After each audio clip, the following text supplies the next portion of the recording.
અહીંયા આગળ માતા મેનાવતી અને હિમાલય બંને ખૂબ વહાલથી પાર્વતીજીને ઉછેરે છે અને નારદજીના ગુણદોષ બતાવી રહ્યા છે કે તમારી દીકરી બહુ સુશીલ થશે, ગુણિયલ થશે. પરંતુ છેલ્લે નારદજી એક વાત બહુ સુંદર કરે છે કે આમ તો તમારી દીકરીમાં બધા જ સારા સારા ગુણો રહેલા છે, પરંતુ બે ચાર અવગુણો છે. નારદજી અહીંયા આગળ બતાવે છે, આગળ શૈલ સુલક્ષણ સુતા તુમારી. હે શૈલ એટલે કે પર્વત, તમારી દીકરી છે ને બહુ લક્ષણથી યુક્ત છે.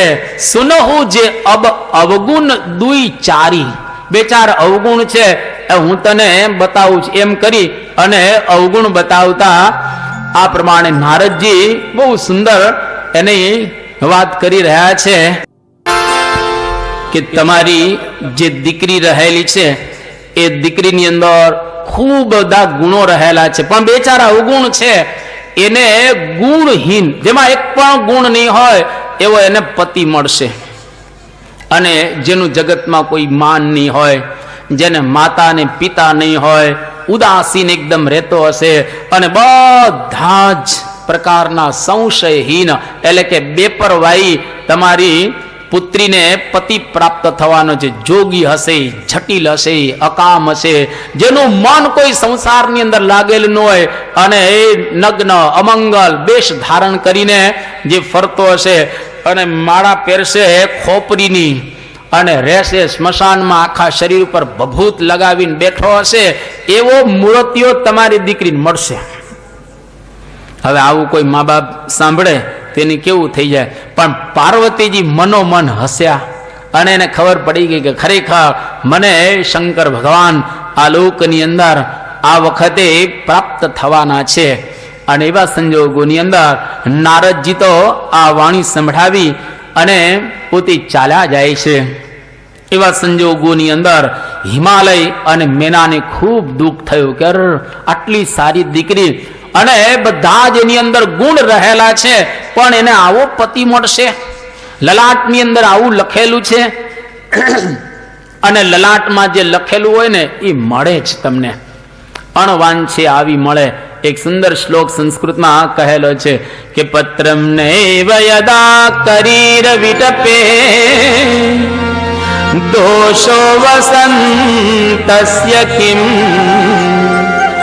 નો લોકોપ્યવલોકતે યદિ દિવા સૂર્યસ્ય કિમ દોષણમ ધારણેવ પતંતિ ચાતક મુખે મેઘસ્ય કિમ દૂષણમ યત પૂર્વમ વિધિના લલાટ લિખિતમ તન્માર્જિતુમ કહ ક્ષમઃ. યત વિધિના લલાટ લિખિતમ તન્માર્જિતુમ કહ ક્ષમઃ. એક વખત વિધિએ જે આપણા લલાટ ઉપર લખેલું હોય એ અણવાંછે આવી મળે, એમાં કોઈ ભૂસી શકતું નથી, કોઈ ભૂસી ન શકે. ગમે તેવો ચમરબંધી હોય, છઠ્ઠીના દિવસે લખાય છે કે છઠ્ઠા દિવસે આપણી માન્યતા એવી રહેલી છે. આપણા ભાગ્યમાં જે લખેલું હોય એ અહીંયા આગળ લખેલું હોય છે. અને ઓર જો તમારે લખેલું વાંચ્યું હોય તો અહીંયા આગળ આપણો હાથ છે ને એ હાથની અંદર અહીંયા આગળ બે ચાર રેખા હોય છે. કોઈ બતાવવા આવતા નહીં મને. આ બે ચાર રેખા અહીંયા આગળ એવી હોય છે જેના ભાગ્યમાં જે લખેલું હોય એને મળે જ. આપણું જ્યોતિષશાસ્ત્ર છે, 6 દર્શનમાં એક દર્શન રહેલું છે, 6 અંગમાં એક અંગ રહેલું છે, તો એના પ્રમાણે થાય જ. અને એ કોઈ દિવસ એને માર્જિતુમ કહ ક્ષમા, એને કોઈ મિટાવી ન શકે. એક વખત મુલ્લા નસરુદ્દીન, હવે મુલ્લા નસરુદ્દીન એના ભાગ્યમાં એવું લખેલું હતું કે મારી આવરદા આટલી જ, અને આવરદા પૂરી થઈ ગઈ. હવે આવરદા પૂરી થાય એટલે સ્વાભાવિક રીતે યમરાજા એને કોઈ કર્મ સારા કરેલા ના, ત્યારે યમરાજા લેવા આવ્યા. મુલ્લા નસરુદ્દીન વિચારે કે મારું યમરાજા લેવા આવ્યા, હવે તો આ મુશ્કેલી, મને તો લઈ જશે નરકની અંદર નાખશે, મેં કોઈ સત્કર્મ કર્યા નથી. એટલે યમરાજા પોતાની પાસે ચોપડો લઈને આવેલા, પાના ને પાના લિસ્ટ હોય ને, ફલાણા રમેશને લેવાના છે, મહેશને લેવાનો છે, કાનજીને લેવાનો છે, જે કાંઈ બધું લિસ્ટ લઈને આવેલા હતા. એમાં પહેલું જ નામ મુલ્લા નસરુદ્દીન. અને બેઠા એના ઘરે યમરાજા. મુલ્લાએ કહ્યું કે કેમ યમરાજા, યમદેવ આવવાનું? બસ તને લેવા. મન લેવા? મારે મરી જવાનું? કે હા મરી જવાનું, તારું પહેલું જ નામ છે. બેસો બેસો શાંતિથી, ઉતાવળ ન કરો, આપણે જવાનું જ છે.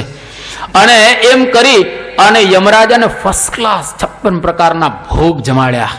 અને એમાં તમે બદામ ને પિસ્તા ને ચારોળી ને જે કંઈ અમારો સુરતનો દૂધ પાક ને એ તમારી મદ્રાસની ઈડલી ને બધું સરસ રીતે યમરાજાને જમાડ્યો. અને યમરાજા એકદમ તૃપ્ત થઈ ગયા. જમી. મુલ્લાએ કામ શું કર્યું?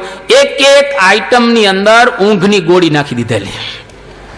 એટલી આઈટમ એટલી ઊંઘની ગોળી, અને પાછી જરા વ્યવસ્થિત નાખેલી ઊંઘની ગોળી. યમરાજા જેવા જમી લીધું એટલે તરત જ તો પલંગ ઉપર આમ આડા પડ્યા ને યમરાજાને ઊંઘ આવવા લાગી. અને એકદમ પલંગ ઉપર સુઈ ગયા યમરાજા. એ દરમિયાન મુલ્લા નસરુદ્દીને કર્યું શું? ઓલું લિસ્ટ જોઈ લીધું, આમાં કોના કોના નામ છે. તો પેલું જ નામ પોતાનું તો છેકી નાખ્યું, પેલું નામ ઉપરથી. અને આખું લિસ્ટ હતું. લિસ્ટ તો કેટલું લાંબુ હોય. અને એમાં સૌથી છેલ્લે પોતાનું નામ મૂકી દીધું, મુલ્લા નસરુદ્દીન. યમરાજા બધાને આગળ લઈ જશે અને પછી મારો વારો આવશે, જાગશે એટલે કહેશું કે કેમ આવ્યા? તો કે તને લેવા જો ને, આ નામ તો તમે ચેકેલું છે ઉપરથી. એટલે તરત જ જાગ્રત થાય યમરાજા, કલાક 2 કલાક પછી. અને જેવા ઉઠ્યા સૌથી પહેલા એને જ્યુસ આપવામાં આવ્યું. પછી મુખ સાફ કરવા માટે પાણી આપ્યું, મુખવાસ આપ્યો.